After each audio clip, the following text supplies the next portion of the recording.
왕실, 이 심판의 메시지 우리가 보고 있습니다.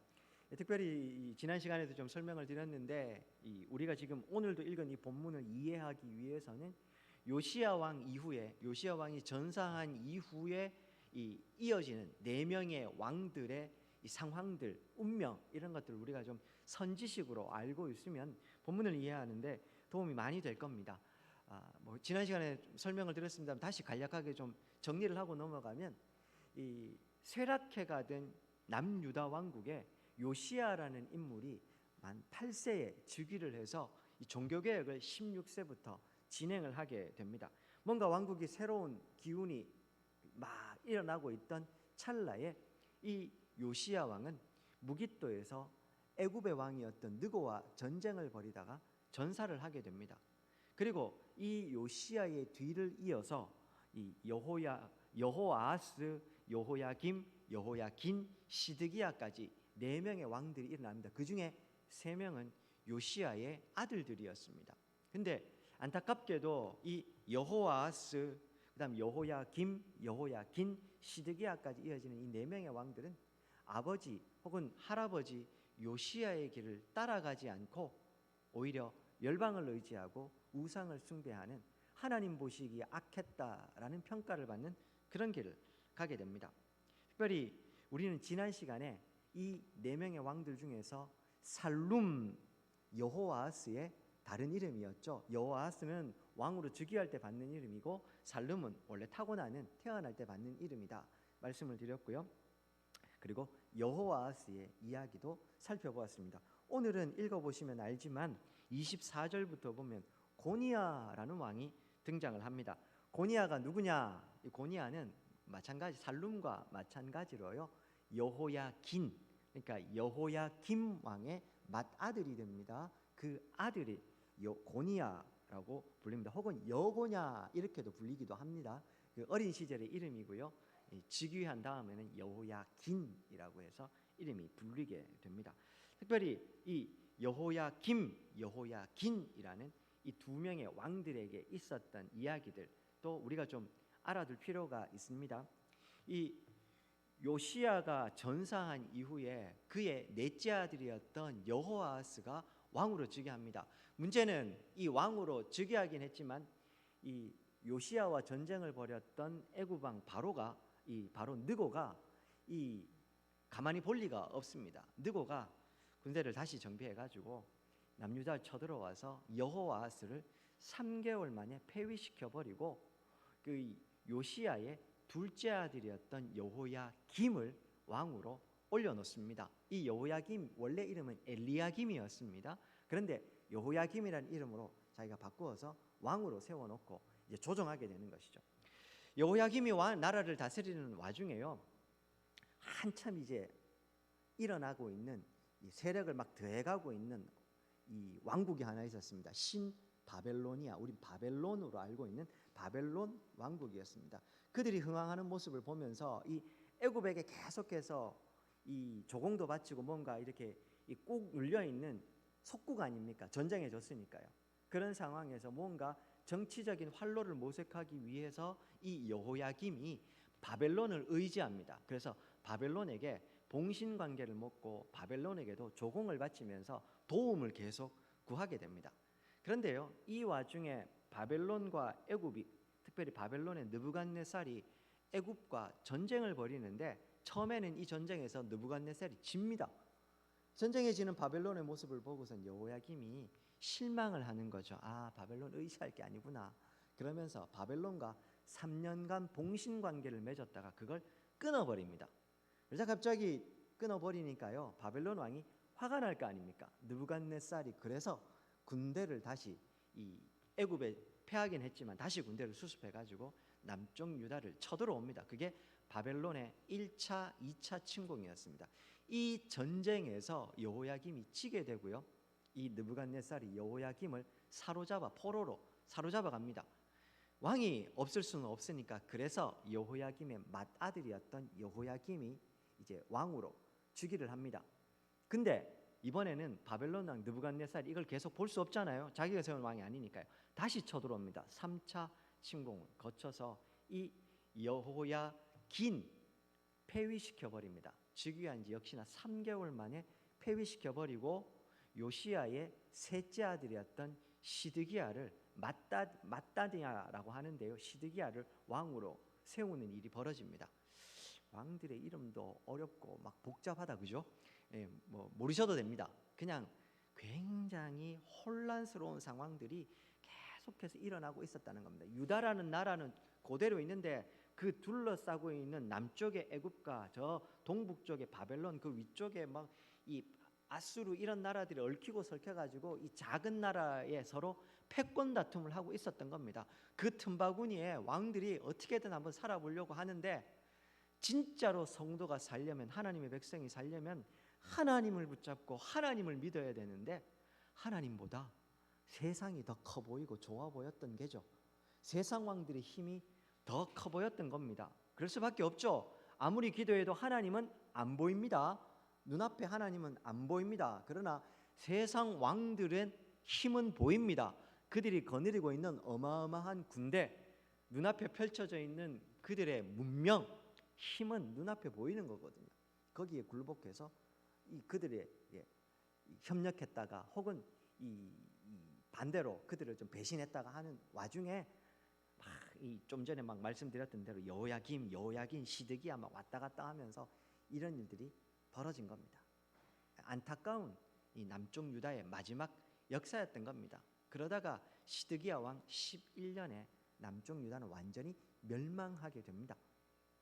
진짜 하나님을 의지하는 것이 그렇게 어려운가 싶지만요, 이들의 상황을 그냥 제3자가 돼서 읽지 말고 내가 이 상황 속에 들어가서 나라면 어떻게 했을까 생각해 보면 별로 어렵지 않습니다.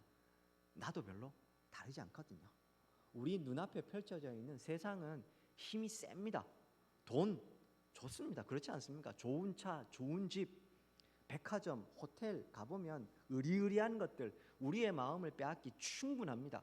하나님 살아계시고 하나님이 최고라고 이야기를 하지만 그건 교회 안에서 예배 드릴 때 그 벗어나면 눈앞에 펼쳐지는 그 힘 앞에요, 우리의 마음이 하나님께, 이런 표현을 좀 쓸 수 있을까요? 지조를 지키는 게 쉽지가 않습니다. 오늘 본문도 그런 상황 가운데 벌어지게 됩니다. 먼저 20절부터 23절입니다. 고니야 즉 여호야긴에 대한 이 예언을, 심판을 이야기하기 전에 이 왕들이 제대로 나라를 다스리지 못하니까요, 결국에는 누가 신음합니까? 백성들요. 예루살렘이 신음하고 탄식하는 모습이 20절부터 23절에 이어지고 있습니다. 먼저 20절 보십시오. 너는 레바논에 올라 외치며 바산에서 내 소리를 높이며 아바림에서 외치라. 이는 너를 사랑하는 자가 다 멸망하였습니다. 여기서 너는 예루살렘을 이야기하는 겁니다. 이 20절, 21절, 22절, 23절까지 다 동사가요 2인칭 여성 단수로 되어 있거든요. 여성 단수이기 때문에 일단 예레미야는 아닙니다. 유다의 왕들도 아닙니다. 그럼 누구겠습니까? 예루살렘을 지칭하는 단어로 쓰고 있는 겁니다. 예루살렘이여, 너희들은 레바논에 올라서 외치고 바산에서 소리를 높이며 아바림에서 외쳐라. 왜냐하면 너를 사랑하는 자가 다 멸망해 버렸기 때문이다. 그들이 외치는 건 기쁨의 외침이 아니고 슬픔의, 탄식의 외침입니다. 왜냐하면 그들을 사랑하는 자, 다르게 말하면 그들을 의지하고 그들을 구원해 줄 수 있는 동맹국들이 다 멸망해 버렸기 때문이다. 그 이야기를 하고 있습니다. 여기 나오는 레바논, 바산 혹은 아바림, 그러니까 우리나라 그러면은요 높은 곳 뭐 이렇게 한라산, 백두산, 뭐 설악산 이렇게 있지 않습니까? 지리산. 마찬가지로 유다 그러면 이 유다 가나안 땅에서요 높은 대표적인 고원지대, 높은 지역이 이 레바논, 바산, 아바림이라는 곳입니다. 높은 곳에 올라가서 모든 사람이 다 들을 수 있도록 너의 그 탄식과 슬픔의 외침을 외쳐라, 그 말입니다. 그만큼 그들의 슬픔이 깊을 거다, 그 얘기를 하고 있는 겁니다. 21절입니다. 네가 평안할 때에는 내가 네게 말하였, 네가 평안할 때 내가 너에게 예루살렘에게 말하였으나 네 말이 나는 듣지 아니하리라 하였나니 네가 어려서부터 내 목소리를 청종하지 아니하는 것이 너의 습관이다. 지금 예루살렘이 높은 곳에 올라가서 더 이상 도와줄 사람이 없어서 목 놓아서 탄식하고 울게 되는, 외치게 되는 이 상황이 왜 오게 됐는지를 원인을 설명해 줍니까? 뭡니까? 원인이 하나님께서요, 평안할 때 아직 위기가 오기 전에 그들에게 가서 제발 내 말 좀 들어줘 이야기했는데요, 그들이 뭐라고 얘기합니까? 나는 듣지 아니하리라. 노골적으로 하나님의 말씀을 거부한 겁니다. 그냥 어쩔 수가 없어요 하나님이 아니고요, 하나님이 내 얘기 좀 들어줘 하니까요, 그걸 의식적으로 아주 공개적으로 하나님의 말씀을 무시하고 안 들은 겁니다. 불순종했다는 말입니다. 이미 우리 이 22장까지 올 때까지 예레미야서를 통해서 유다 백성들이 어떻게 하나님을 배척하고 하나님의 말씀을 업신여겼는지 살펴보았습니다. 그래서요, 목소리를 듣지 않았고, 그 다음 어려서부터, 네가 어려서부터 내 목소리를 청종하지 아니함이, 하나님 말씀 안 듣는 게 습관이다, 이런 이야기를 하고 있습니다.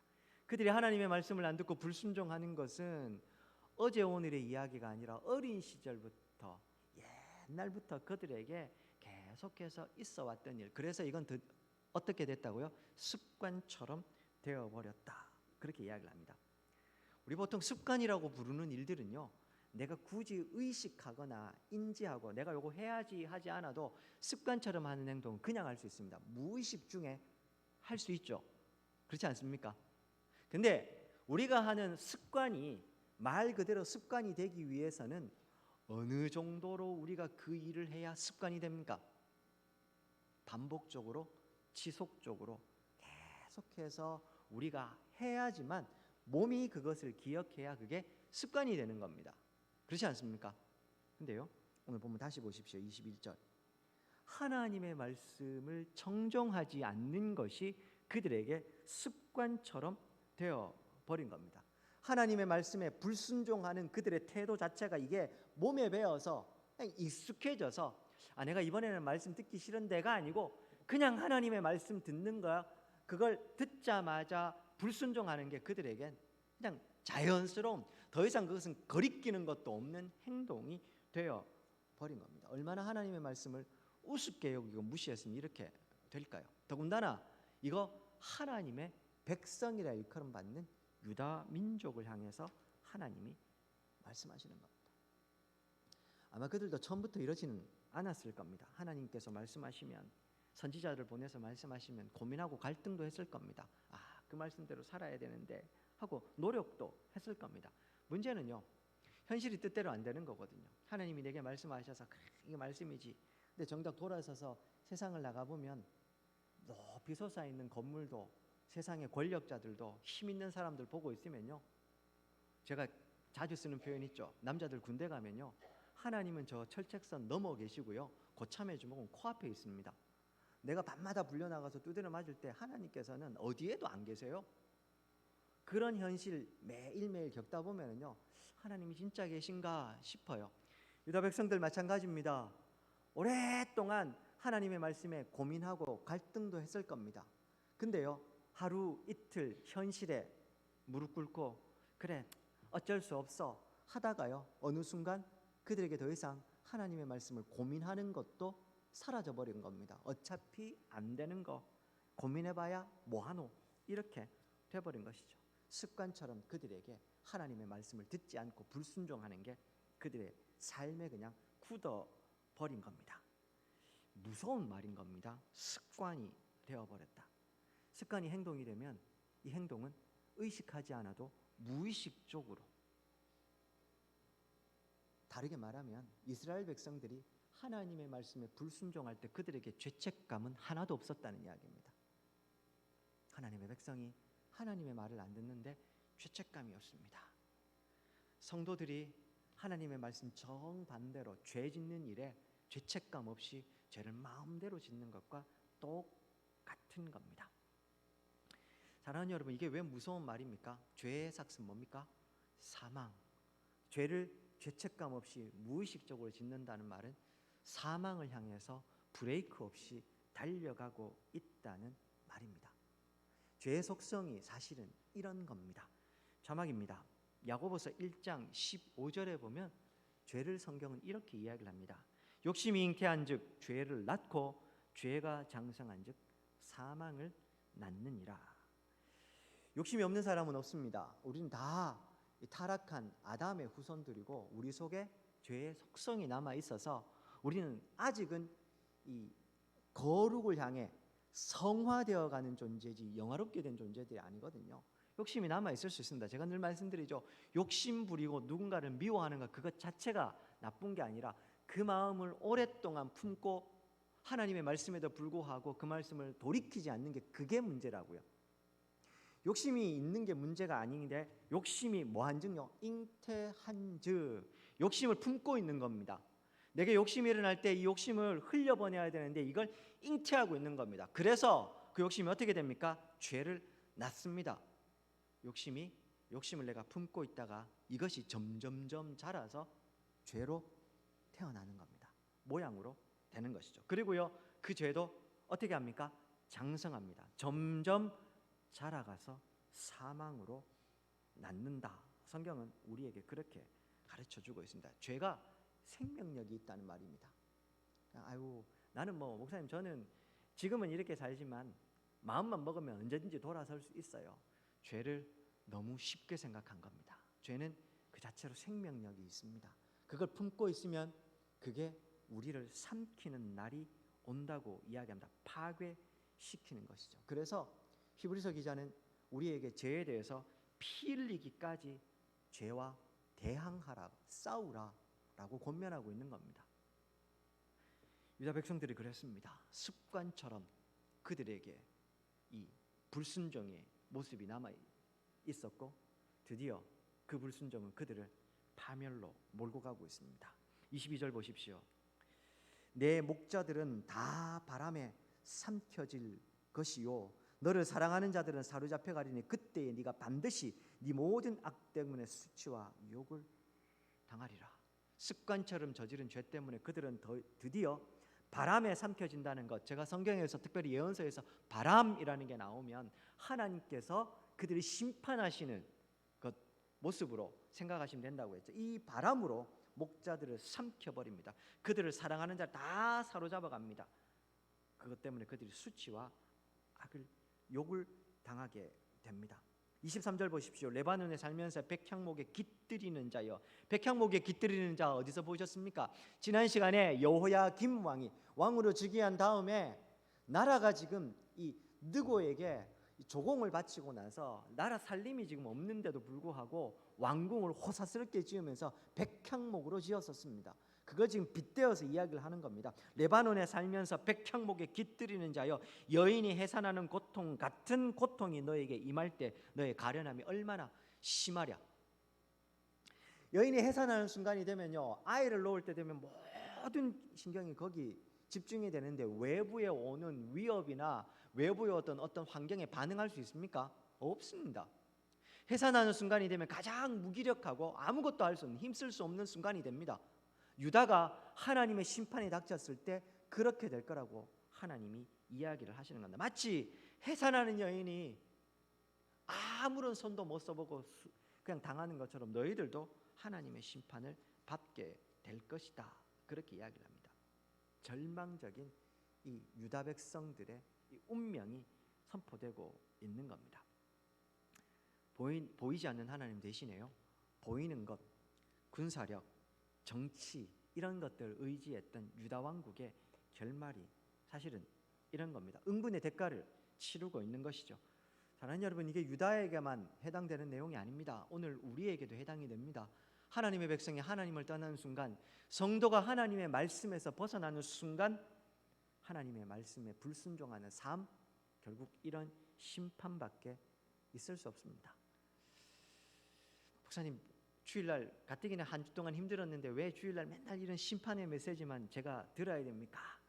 예, 그 마음 제가 이해합니다. 그런데요, 예레미야서 같은 이런 심판의 메시지가 지속적으로 나오는 메시지를 읽으실 때 아유 지겨워라가 아니고요, 이런 메시지를 반대로 한번 읽어보십시오. 이거 안 하면 심판 대신에 축복이 오는 겁니다. 하나님의 말씀을 순종하는 것이 습관이 되면 심판이 아니라 축복이 오겠죠. 불순종하는 게 습관이 되니까 심판이 오니, 그 반대 순종하는 게 습관이 되면, 하나님 말씀 지키는 걸 밥 먹듯이 하면 거기에 축복이 임하는 겁니다. 이어지는 24절부터 30절에서는요 이제 다시 유다 왕실로 눈을 돌립니다. 그리고요 여호아스, 살룸이라고 우리가 들었던 여호아스, 여호야김 다음에 여호야김의 아들이었던 고니야라고 나오죠. 여호야긴 왕의 운명에 대해서 이야기를 하고 있습니다. 24절입니다. 여호와의 말씀이니라 나의 삶으로 맹세하노니, 하나님께서요 당신의 백성들을 심판하시는데 여호와의 말씀이니, 이 말씀은 내 삶을 두고 맹세한다. 반드시 꼭 내가 이 말대로 하고야 말겠다. 그렇게 말씀하셨죠. 그 다음입니다. 유다왕 여호야김의 아들 고니야가 나의 오른손에 인장반지라 할지라도 내가 빼어 내 생명을 찾는 자의 손과 네가 두려워하는 자의 손 곧 바벨론 왕 느부갓네살의 손과 갈대아인의 손에 줄 것이라. 심지어 내가 너와 너를 낳은 어머니를 너희가 나지 아니한 다른 지방, 포로로 끌려간다는 이야기죠, 쫓아내리니 너희가 거기서 죽으리라. 그들이 그들의 마음에 돌아오기를 사모하는 땅에 돌아오지 못하리라. 그렇게 이야기를 하고 있습니다. 이 고니야, 하나님께서 세우신 하나님 왕국의 왕이었죠. 여호야긴 왕. 하나님이 뭐 같다고 합니까? 비록 여호야김의 아들 고니야가 나의 뭐 같다고요? 오른손에 인장밭이 같을지라도 내가 빼어서 이제는 바벨론에게 줘버리겠다. 그 얘기를 하시는 겁니다. 이 인장이라고 하는 게 도장입니다. 도장. 우리나라로 따지면 옥새라고 생각하시면 됩니다. 왕이 어떤 명령이나 칙령을 내릴 때 거기에 이것이 내가 한 진짜 한 말이다 공증해 주는 걸 인장을 이렇게 꾹 찍었거든요. 근데 당시의 왕들은 왕이 곧 법이었기 때문에 이 인장을 꼭 몸에 지니고 다녔습니다. 그래서 이 기록을 좀 찾아보니까요, 목에 이렇게 목걸이 형태로 걸고 다니든지, 팔찌로 해서 여기 붙이고 다니든지, 반지로 해서 이 인장을 여기에 붙이고 다니든지 그렇게 했다고 합니다. 하나님께서 이야기하십니다. 인장 반지 같은 고니야일지라도 내가 이제는 빼어서 버려버리겠다. 그렇게 이야기를 하시는 겁니다. 왕은 절대로 이 인장을 몸에서 떠나게 하지를 않거든요. 그만큼 귀중한 거란 말입니다. 왕을 대신하는 것이기도 하니까요. 그런데 이렇게 귀중한 것일지라도 내가 이제는 그거 빼어버리겠다. 그렇게 이야기를 합니다. 심지어 바벨론에게 갈 뿐만 아니라 26절에 보면요, 너와 너를 낳은 어머니를 너희가 나지 아니한 다른 지방으로 쫓아내리니 거기서 죽겠다. 그렇게 이야기를 하고 있습니다. 자막입니다. 무서운 말인 이 하나님의 예언이요, 역사 가운데 그대로 실현이 됩니다. 열왕기하 24장 11절부터 17절에 보면 이 고니야 여호야긴 왕의 운명이 나오는데 제가 한번 읽어드리겠습니다. 24장 11절부터 그의 신복들이 애워쌀 때에 바벨론 왕 느부갓네살도 그 성에 이르니 유다의 왕 여호야긴이 그의 어머니 하무달인데요, 그의 어머니와 신복과 지도자들과 내시들과 함께 바벨론 왕에게 나아가매 왕이 잡으니 때는 바벨론 왕 8째 해라. 그가 여호와의 성전의 모든 보물과 왕궁 보물을 집어내고 또 이스라엘 왕 솔로몬이 만든 것 곧 여호와의 성전의 금그릇을 다 파괴하였으니 여호와의 말씀과 같이 되었더라. 하나님 그렇게 된다고 했는데 그 말씀이 그대로 이루어진 겁니다. 14절 그가 또 예루살렘의 모든 백성과 모든 지도자와 모든 용사 10,000명과 모든 장인과 대장장이를 사로잡아가며 비천한 자 외에는 그 땅에 남은 자가 없었더라. 그가 여호야긴을 바벨론으로 사로잡아가고 왕의 어머니와 왕의 아내들과 내시들과 나라의 권세 있는 자들 예루살렘에서 바벨론으로 잡아가고, 여기 보시면은요, 너와 네 어머니가 이방 땅으로 가고 거기서 죽을 거라고 얘기하죠. 그대로 이루어집니다. 또 용사 7,000명과 장인과 대장장이 1,000명 곧 용감하여 싸움을 할 만한 모든 자를 바벨론 왕이 바벨론으로 사로잡아가고 바벨론 왕이 또 여호야긴의 숙부 mat단이야 이 시드기야입니다. 대신하여 왕으로 삼고 그의 이름을 고쳐 시드기야라 하였더라. 하나님의 이 말씀이 역사 가운데 그대로 성취됩니다. 제가 계속 예레미야서 말씀드리면서 언급하는 거, 하나님의 말씀은 곧 성취됨입니다. 하나님이 말씀하시면 곧 이루어짐이죠. 왜요? 과거와 현재와 미래를 다 통시적으로 보고 계신 하나님. 우리에게는 오늘 지금 이 순간 현재만 살기 때문에 미래를 알 수가 없습니다. 하나님 그러나 과거도 보시고 현재도 보시고 미래도 한꺼번에 다 보고 계시니, 하나님이 딱 말씀하시는 건 우리의 미래도 보고 말씀하시니 하나님의 말씀은 곧 성취됨입니다. 우리에게는 미래의 일이지만 하나님에게는 영원한 현재, 하나님의 말씀은 곧 성취됨이라는 말입니다. 무섭지 않으십니까? 반대도 있죠. 오늘 하나님의 말씀을 눈물 흘리며 그럼에도 불구하고 순종하여 살아가는 당신의 백성들에게는 이 하나님의 말씀은 위로가 될 겁니다. 그러나 반대로 이 하나님의 말씀을 쉽게 생각하고 말씀과 상관없이 내 고집대로 살아가는 사람들에게 이건 무서운 말씀이 될 겁니다. 고니아는 결국 열왕기 하에서 이야기하는 대로요, 어머니와 하무달과 함께 포로로 끌려가서 거기에서 죽게 됩니다. 다시는 유대 이 고향 땅으로 돌아오지를 못합니다. 저주스러운 죽음을 맞이하게 되는 것이죠. 사랑하는 여러분, 인장반지 말씀을 제가 드렸습니다. 왕이 인장반지를 빼서 버린다는 건 있을 수 없습니다. 그만큼 귀중한 거니까요. 근데 이 인장반지가 인장반지로 귀한 이유가 뭡니까? 이 자체가 무슨 효력이 있어서 그렇습니까? 왕이 자기를 나타내는 것으로 사용하고 왕의 몸에 붙어 있기 때문에, 붙어 있는 순간까지만 이 인장반지는 귀중한 겁니다.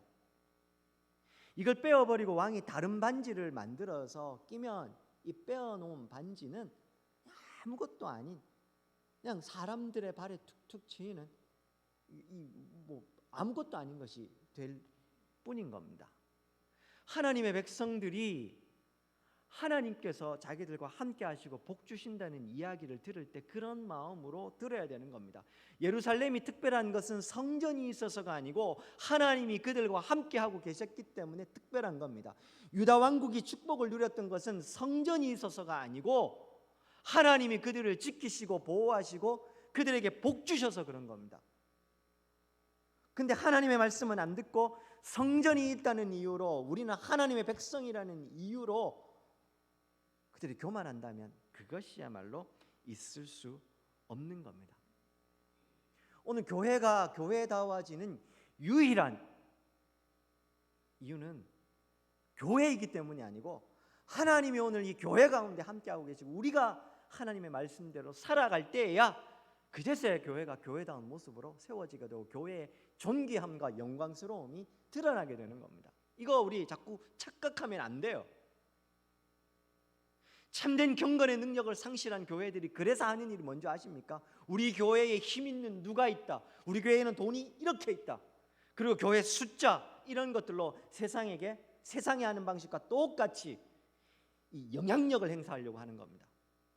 경건의 능력은 그런 게 아닙니다. 우리 속에 있는 하나님이 계심을 믿고 세상과는 다른 길로 걸어가면서 하나님의 하나님 되심을 그들에게 보여주는 것이죠. 그들에게 세상이 똑같이 하는 방식으로 힘 있는 사람들 뒤집어서 그 사람들 압제하고 우리 숫자 많은 걸로 그 사람들 밀어붙이고, 그것이 예수님이 걸어가신 십자가의 길이 아니었지 않습니까? 교회가 경건의 능력을 상실하면 똑같은 세상의 길을 걸어가게 되는 겁니다. 요시야 왕 이후에 4명의 왕들이 요시야 아버지와 할아버지 요시야가 가졌던 경건의 능력이 없으니 세상의 왕들을 의지하며 세상의 방식대로 가려다가 이런 비참한 꼴을 당하게 되는 겁니다. 이어지는 28절부터 보십시오. 이 사람 고니아는 천하고 깨진 그릇, 좋아하지 아니하는 그릇, 그런 신세가 되어버렸습니다. 어찌하여 그와 그의 자손이 쫓겨나서 알지 못하는 땅에 들어갔는고, 탄식하는 겁니다. 땅이여 땅이여 땅이여 여호와의 말을 들을지어다. 여호와께서 이와 같이 말씀하시니라. 너희는 이 사람이, 고니아 이야기하는 것이죠, 자식이 없겠고 그의 평생 동안 형통하지 못할 자라 기록하라. 이는 그의 자손 중 형통하여 다윗의 왕위에 앉아 유다를 다스릴 사람이 다시는 없을 것이니라. 실제로 이 고니아, 여호야긴 다음에 세워진 왕 시드기야는 이 고니아의 아들이 아니었습니다. 오히려 고니아의 숙부 삼촌이었죠. 그렇게 이 여호야긴 왕 고니아는 쓸쓸하게 죽음을 맞게 됩니다.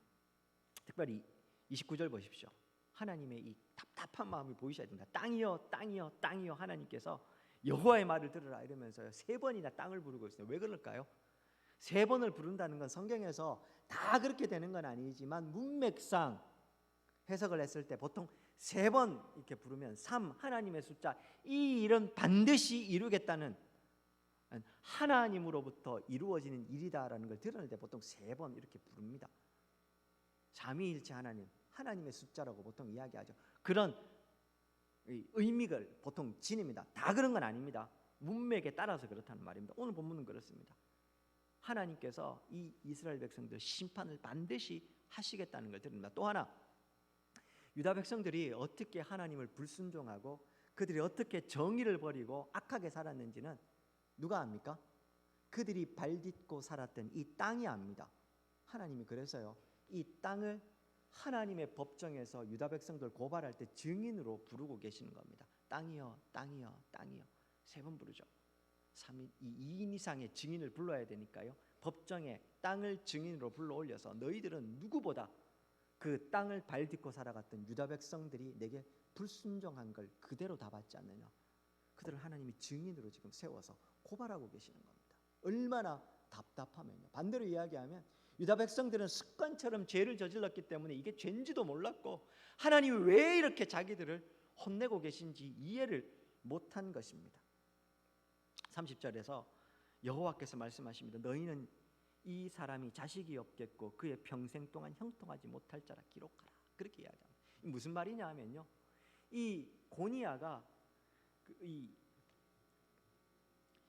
바벨론으로 포로로 끌려가고 나서요 거기서 다시 이 유다 왕국으로 돌아오지 못한다는 이 이야기를 왜 여기다가 다시 하는지 아십니까? 특별히요 하나님께서 이렇게 이야기를 오늘 본문에 이렇게 이야기한 이유가 있습니다. 오늘 하나님 말씀하시는 데 보면 고니아가 이방 땅에서 자식이 없을 거라고 30절에 이야기를 하죠. 그런데 자막입니다. 역대상 3장 17절과 18절에 보면 이 포로 귀환 명단을 보면은요 이 고니아 이 요야긴 왕의 자녀가 최소 7명이 나와요. 자막입니다. 사로잡혀간 여고냐, 여기서 여고냐가 고니아입니다. 다른 이름입니다. 여고냐의 아들들은 그의 아들 스알디엘과 말기람과 부다야와 세나살과 여가мя와 호사마와 느다자요, 뭐 이렇게 하면서 최소 7명 이상 그들의 자식이 있었다고 이야기를 해주고 있습니다. 그런데 오늘 본문에는 자식이 없을 거라고 하나님 말씀하시죠. 왜요? 그 아들 중에 그 누구도 왕위에 오르지 못했기 때문에 자녀가 없는 것과 똑같았기 때문입니다. 특별히요 이 고니아의 이 자녀들 중에 누가 있냐면 스룹바벨 아시죠? 우리가 포로 귀환 이후에 성전을 지을 때 백성들을 독려했던 총독 스룹바벨, 그래서 그렇게 지어진 스룹바벨 성전할 때 그 스룹바벨이 누구냐 하면 이 고니아의 손자입니다. 자녀들이 있었음에도 불구하고 왕으로 아무도 세워지지 못했기 때문에 자녀가 없을 거다라는 이야기도 하고 있는 겁니다. 그리고 또 하나 더 이유가 있습니다. 굳이 이렇게 자녀가 없을 것이고 그렇게 다시는 유다를 다스릴 사람이 없을 것이다 라고 이야기하시는, 유다를 다스릴 사람이 왜 없었겠습니까? 고니아 다음에 시드기야가 있었지 않습니까? 이렇게 하는 이유가 있습니다. 당시에요 유다 백성들은 이 바벨론 왕 느부갓네살에 의해서 어용으로 세워진 시드기야 왕을 왕으로 인정하지 않았던 것 같아요. 정상적으로 여호야김에 의해서 그의 아들로 왕으로 즉위했던 이 고니아를 정식 왕으로 그들은 적통으로 인정을 했던 것 같아요. 그래서 그들은 믿었던 것이죠. 내심 일말의 기대를 가졌던 겁니다. 하나님께서 비록 이렇게 우리를 힘들게 하시지만 그 포로로 잡혀갔던 고니아가 곧 돌아와서 우리를 다시 회복시켜 주실 거야. 다 잘 될 거야. 그렇게 생각했던 것 같습니다. 이게 어디서 확인되냐 하면요 에스겔서 1장 1절과 2절 자막입니다. 거기 보시면 30째 해 넷째 달 초닷새에 내가 그발강가 사로잡힌 자 중에 있을 때 하늘이 열리며 하나님의 모습이 내게 보이니, 이 에스겔이 포로로 끌려가서 이제 하나님에게 이 선지자로 부름을 받을 때 이야기입니다. 2절입니다. 여호야긴 왕이 사로잡힌 지 5년 그 달 초닷새라. 내가 부름받은 때가 여호야긴 왕 5년, 사로잡힌 지 5년째라고 이야기를 합니다. 여호야긴이 사로잡혀간 지 5년째면 아직 유다 왕국에 누가 있었습니까? 시드기야가 11년 동안 다스렸으니까 시드기야 왕이 아직 있었어요. 그런데 에스겔은 적으면서 포로로 끌려가서 거기서 날짜를 어떻게 계산하냐 하면 시드기야 왕 몇 년이라고 계산하는 게 아니라 여호야긴 왕이 사로잡힌 지 5년째라고 표현을 하고 있습니다. 이런 표현들을 종합해서 보면 유다 왕들은 시드기야 왕은 어용으로 세워진 왕이니까 정식 왕으로 인정 안 한, 오히려 하나님의 적통으로 세워진 이 고니야, 이 왕이 하나님께서 회복시켜서 다시 돌아와서 우리를 살려줄 것이다 라고 그들은 믿었던 것 같아요.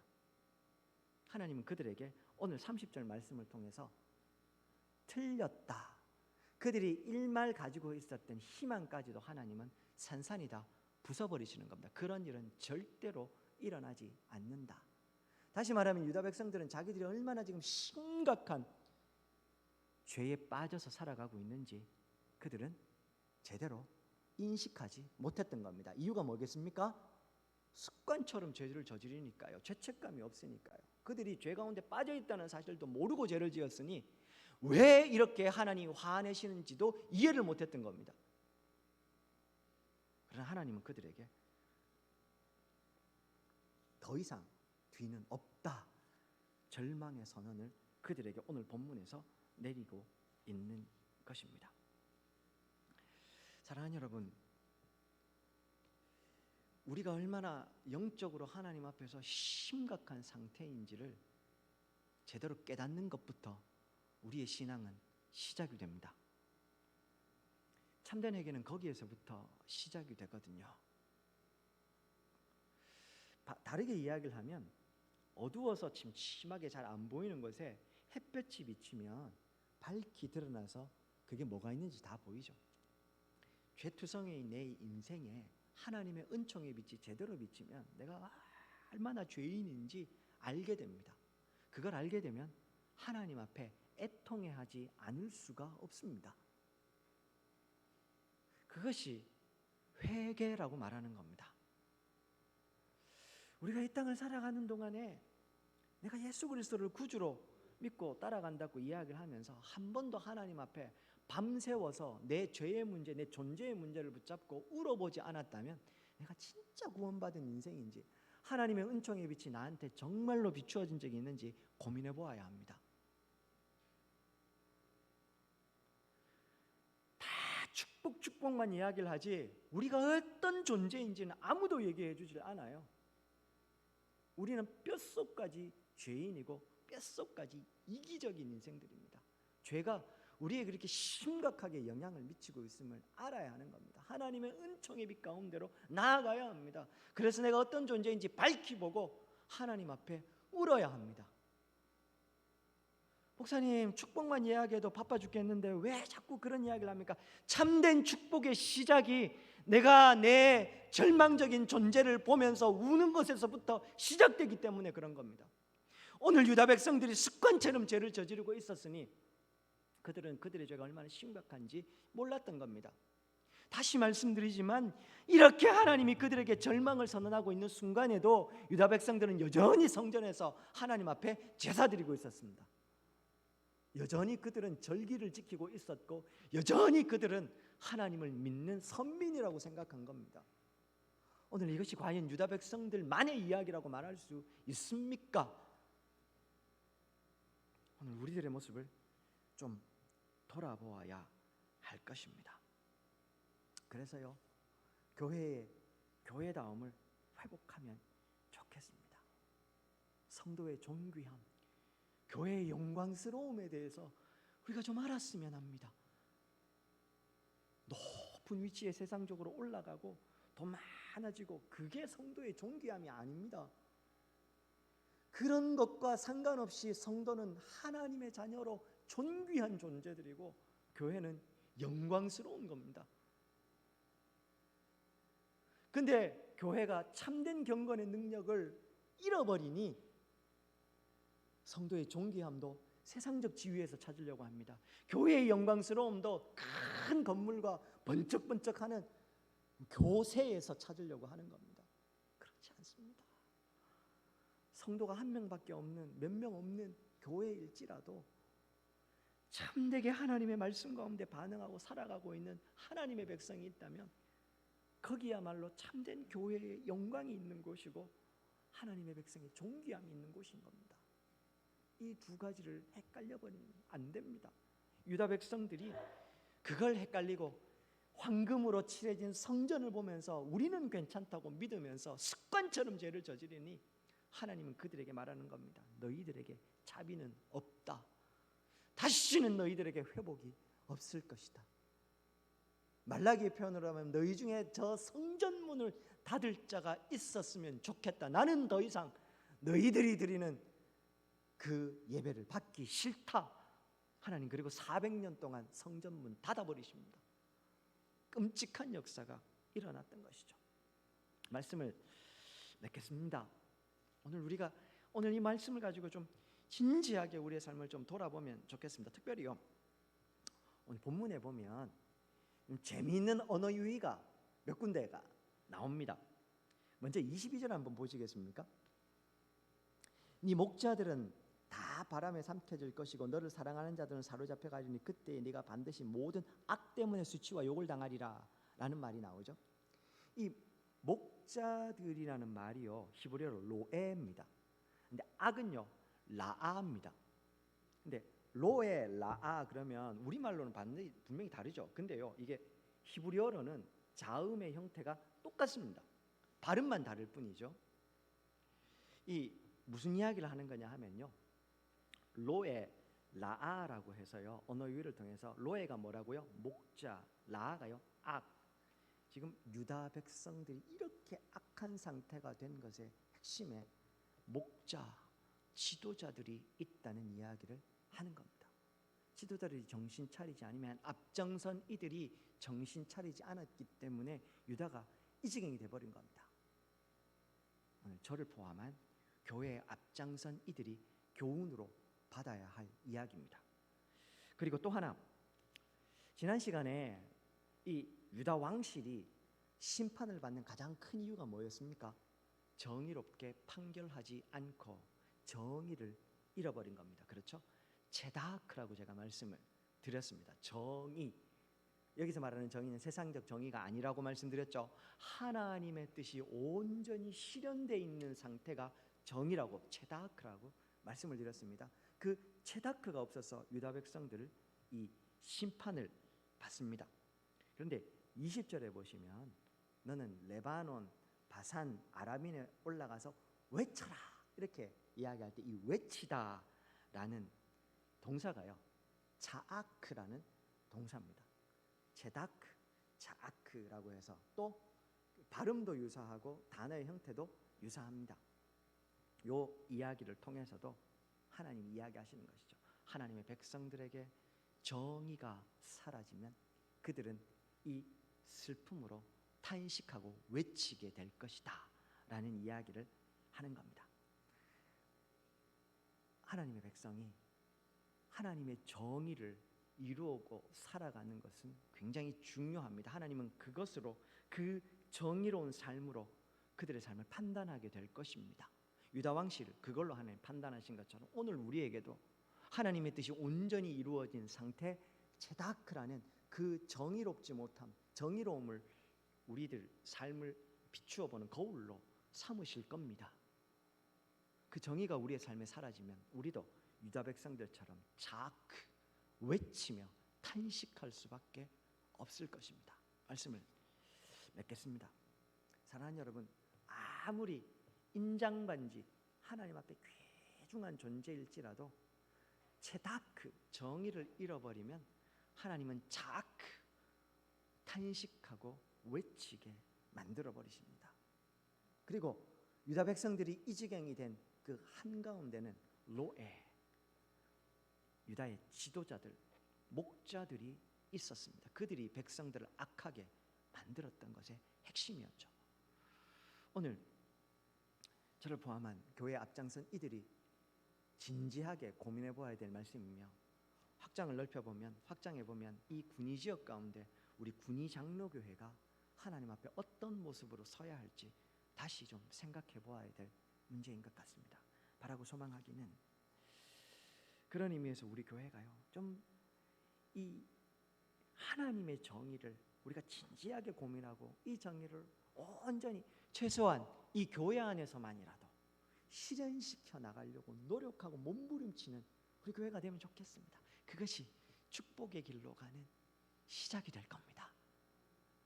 그래서 하나님이 정말 기뻐하시는 우리 군위 장로교회, 또 우리 견위 장로회 성도님 되시기를 주의 이름으로 축원드립니다.